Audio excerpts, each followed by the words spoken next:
you just need to put less in your mouth and you just need to move more. I did that as a professional ballet dancer, and I have seen thousands of people do it. And we are just much more complicated than that. We are not driven by calorie sensors. We've got feelings and emotions. We've got metabolism going on. So I want you to get support. Welcome to the Dr. Ashley Show. I'm Dr. Ashley, and today we're going to talk about a topic that plagues a lot of you, and it's associated with weight regain. You know, that yo-yo phenomenon where you drop the weight only to regain it. I want you to know exactly why that happens. A little bit about my backstory is I was a professional ballet dancer, and I had a constant struggle with my weight.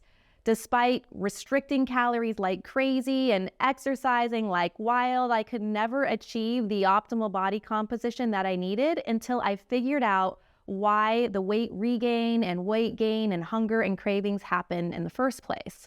After I had to quit dancing because my body just couldn't handle the pressure anymore, I went on and I earned my Ph.D. in sports nutrition and chronic disease. And I studied the impact of chronically dieting, of restricting calories to the point where the metabolism starts to shut down. I wanted to understand what allows the body to drop the weight, but actually keep it off.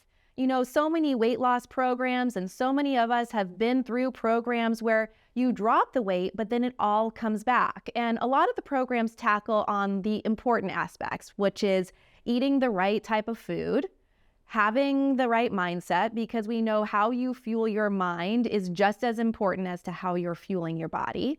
And they tackle lifestyle, right? How you're sleeping, your stress levels, your relationships, all of those things. A lot of programs look at, some of them just look at what and when you're eating. So if you're doing something like that, I want you to also make sure that you're tackling the mind. But I thought, what about the physical body? The body and the structure of where we are has to also impact how we're dropping weight and keeping it off. So I got really curious and I started to look at the body at the fat level, at the fat cell. How does the fat cell actually work? And here is what I figured out. This is over research and years, over a decade of experience helping thousands of people drop weight and keep it off. Here's what happens.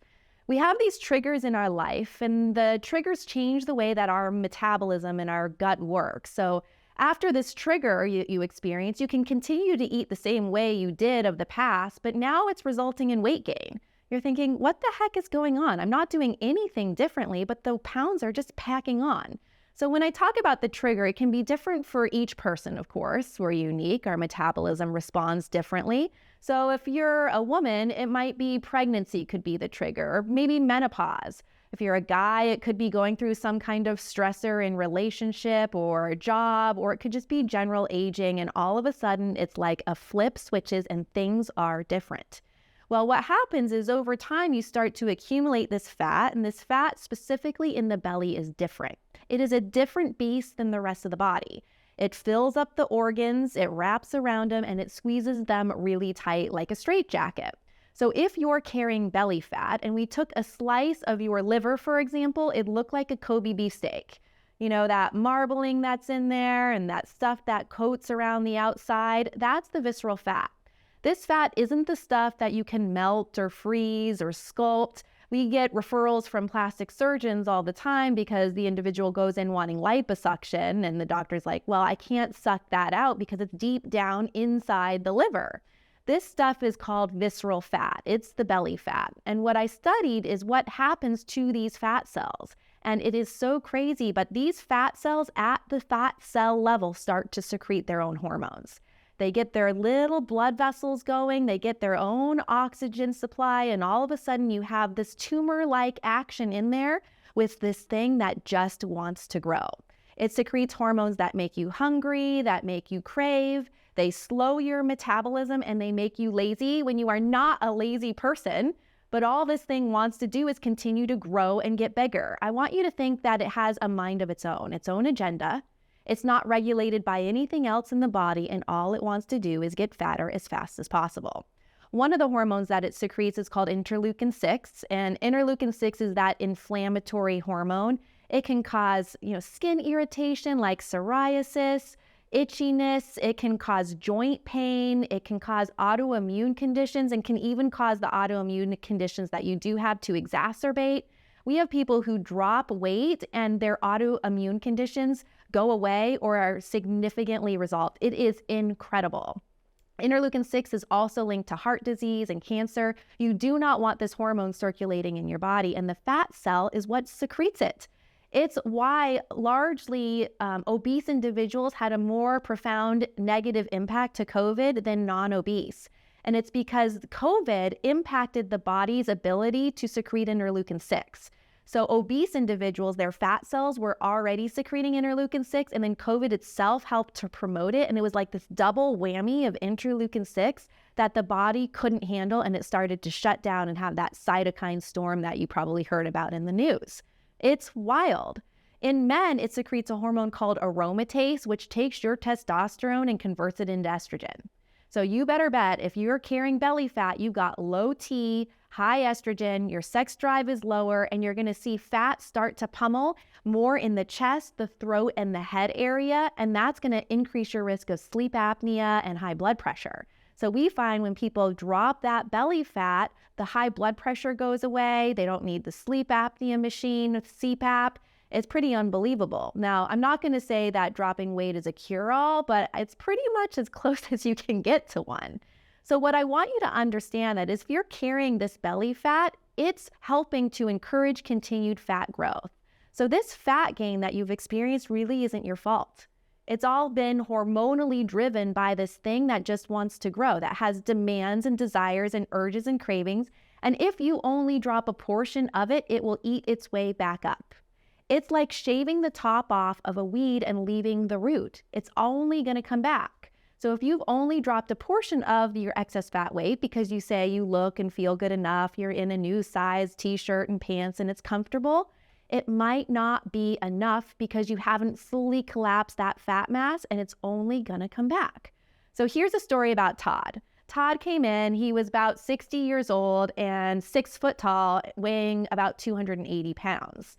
He said that he's always gotten down to 250 and he feels good at 250, and can I just help him get to 250 again?